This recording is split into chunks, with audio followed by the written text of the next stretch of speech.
Hey, thank you for coming to my show. I think you'll hear something today that makes you click that like button, share with your people, and subscribe so you don't miss what's next. Let's stay connected.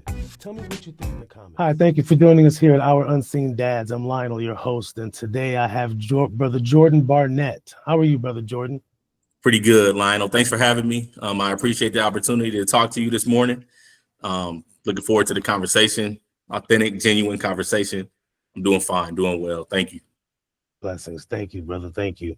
So the way I like to start everything off is, who are you? Good question. Jordan Barnett, born and raised in Evanston, proud Evanstonian. Come from the Barnett and Cox family, both families raised in Evanston. I have a twin brother, Jacoby, my best friend, 3 minutes older than me. But I was able to steal 3 inches from him. So I got the height, he got the age, he can have that. We both the same age, but he does have the older brother title and status. Have an older half brother named Tim Reed. We have the same dad. And again, proud Evanstonian, man. Born and raised in Evanston. I'm a dad, former teacher. I'm a new crisis responder for the city of Evanston, a new role that I've decided to take on. Community citizen, role model, gym and fitness enthusiast, person that loves sports, basketball, fantasy football in general. Well-rounded person that I just try to, learn. I'm curious. I like to learn as much as I can from every individual out there. And I think that Evanston specifically taught me that. Born and raised in Evanston allowed me to be around different minorities. I had best friends who were Caucasian, best friends who were Black, best friends who were Asian, Hispanic. And I think that Evanston has allowed me to become unique in that sense where I'm able to have a conversation with any and everybody. And I think I always credit Evanston to that. And recently just started working for the crisis response team in Evanston. So I got a role in Evanston, back home in Evanston. And that's pretty much about who I am. Yeah. What's the crisis response team? So the crisis response team is a new alternative to police response that Evanston has started last June. We have a response team that respond to typical calls that go to police, panhandling, homelessness, noise complaints, low emergency, non-violent calls that are usually dispatched to police. The crisis alternative response team, Evanston new initiative, we have been responding to those calls. So we started past June. It's a team of 4 responders. We have a deputy director in Parks and Recreation, and we respond to those calls using the same police dispatch that our Evanston Police Department goes to. So we can go to the call most of the time. Often we don't need a police presence. If we do, we can ask for it. If we need a fire response or EMS, emergency medical staff, we can contact them as well. So it's a unique system, it's transformative in the sense that no other municipality in the state of Illinois is doing this.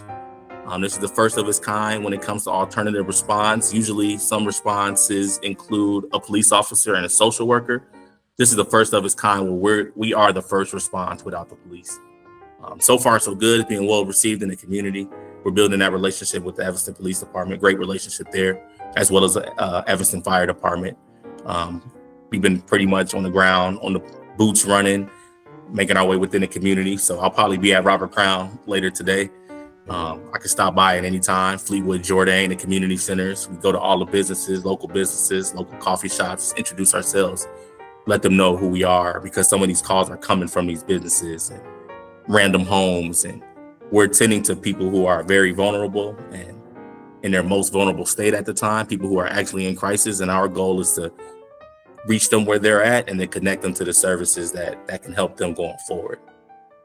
Yeah, it's a dope program, man. It's a dope program. I was around last summer when you guys, came to a meeting, introduced yourselves, and then it was funny because then I saw you just 2 days later at like downtown Evanston at the music fest, at the summer concert. So it's really nice. It was really nice. I'm Appreciate excited that for the program. You're welcome.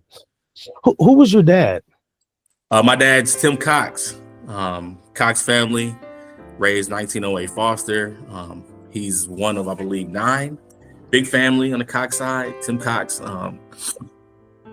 had, again, my older brother, Tim Reed, and then he had twin boys.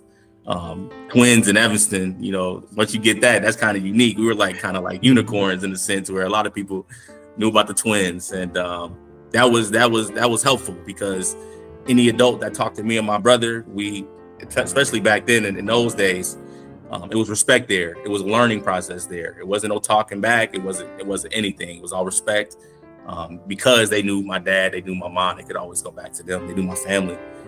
But my dad, Tim Cox, really good guy, really great guy in Evanston. Yeah.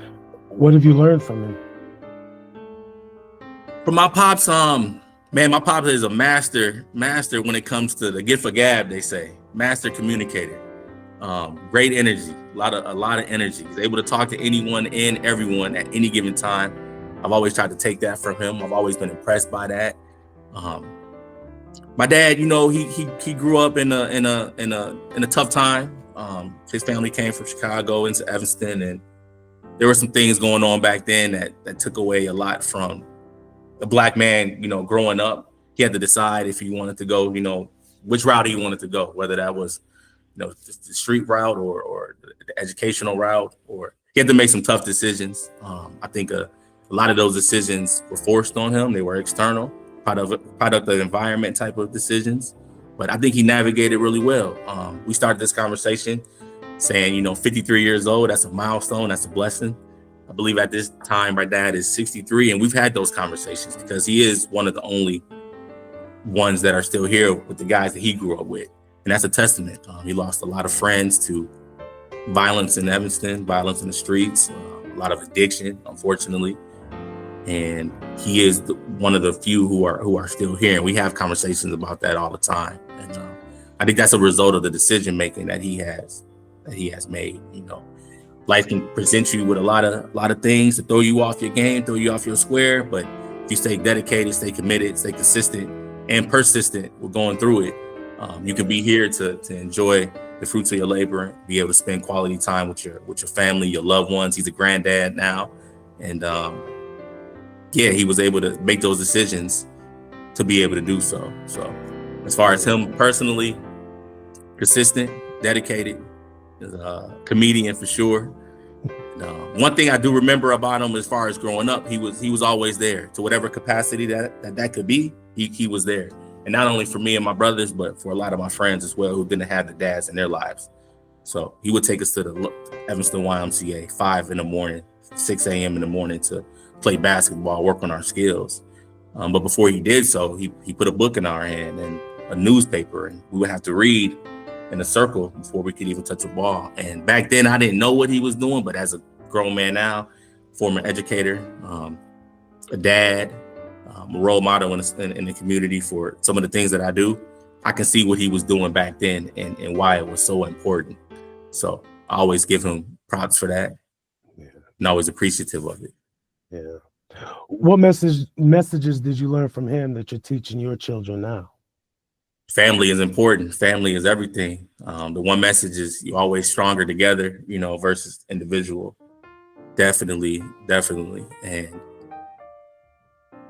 the one thing that I have a 5-year-old son, Jordan Barnett, my everything, best friend, and love of my life, you know, and I do everything for him. But the one thing that my dad that I learned from my dad to instill in him is to take on the leadership and responsibilities of a man. You have to, you know, if you don't, it's gonna fall into the hands of the woman or the female that's in the household. And it's not necessarily that it can cause problems, but you want to be the lead in that situation, you know, have a sense of not necessarily control from a authoritative standpoint, but a sense of control for a leadership and directional standpoint. And I think that I've tried to instill just attributes and habits that a young man, although he's 5 years old, that a young man should have. I tried to lead by example with that and just talk to him, have conversations with him. One thing me and my dad have always had or have been able to do is communicate with each other. And I think I've tried to instill those principles in my son, and not only my son, but any young man that I come across. You know, I always try to have a conversation with them, see how they're doing, see what their goals are, and what are they doing to work towards that, to get to that? Because it's hard work, but you got to have that conversation. Yeah, it's very true, brother. It's very true, because what I found is our children want to learn. You know, some have fathers, some don't. But when someone who, because children are very perceptive, they can look you up and down, size you up like that, and know what you're about, right? 100%. And if they sense that you really care, you know, that impression is left on them for the rest of their life. You know what I mean? And it's one thing I've noticed. You're so right about that. Yeah, I have friends who still to this day will laugh about it, you know, and remember when your dad did this, or remember when your dad was at the game and he was, man, it's important because it takes you back down memory lane, but it also reminds you of why he was doing the things that he was doing. And it was for the support of not only his kids, but for that young black kid that had that support with his dad. It was for everybody. He had the van and he would take us to, you know, the gyms or to the games, and he'd be on the sideline making jokes about the teams that we were going against. And it was all just for support, you know, because that's what was needed. Yeah, definitely. What are some unique joys you've experienced as a dad? Unique joys? Yeah. Oh, man. Yeah, I remember when my son was first born, you know, when I was in the hospital. And it took some time coming out. He didn't want to come out. He was stubborn. I still see that today. So we had to go a different route as far as bringing him out. But I remember the first hug with him. And I just being there just to see like his every step, every milestone, and being able to be his best friend, but also being able to be in the background, just letting him grow into himself as well. He had career day yesterday. His mom sent me a picture of him in a police uniform. And it was, you know, it was a great picture to see while I was at my job working with police now, but it was a great picture to see while on shift because, you know, he can be anything that he wants to be. And I think I've tried to instill that in him. I'm going to continue to instill that in him. And every milestone so far, you know, from his first steps to him picking up a basketball, to him reading, and him having curious questions. Some of the greatest questions that I've heard have come from him. And it's because of that unique curiosity. So even if he stumps me for a moment, I'm gonna always try to answer the question. He's funny, he's comical, he's unique, and every single thing about him brings me joy. So there's a lot of moments. I can't, you know, pinpoint one particular one, but I seen him step up for kids and at the playground or the altitude jump zone. I seen him be a leader in those roles, to stick up for kids who might be, you know, being treated unfair. He doesn't understand that it's bullying at 4 or 5 years old, but he can sense that someone might be treated unfairly, and he'll try to step in or at least play with a kid who might not be, you know, playing with anyone else. And my brother recently got a new dog, a new pit bull, and I've seen the big brother, you know, qualities or tangibles. He isn't a big brother yet, but I've seen those qualities quickly come out with the dog, you know, and the care that he has shown towards the dog. So every little thing that he has particularly done has been joyous for me.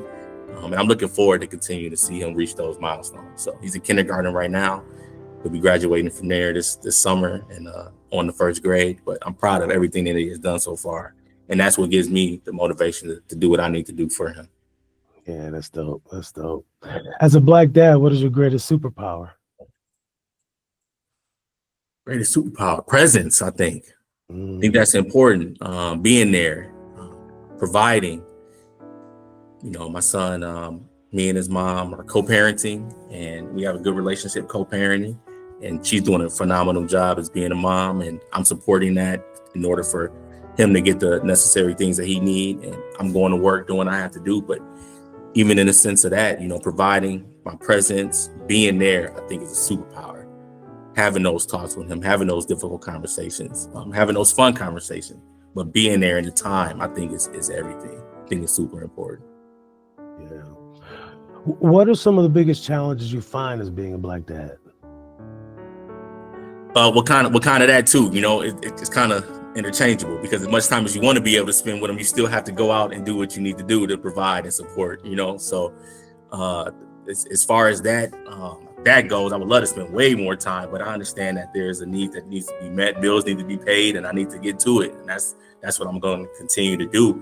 But as far as challenging, man, it's, you know, it's scary because there's some conversations as he gets older that I know I'm gonna have to have with him. I'm trying to learn and navigate and learn from, you know, dads like yourself, any role model from Evanston, any, you know, older guy that poured into me as a youth. I try to learn from them as much as I can because, you know, as a Black man, we do face a lot.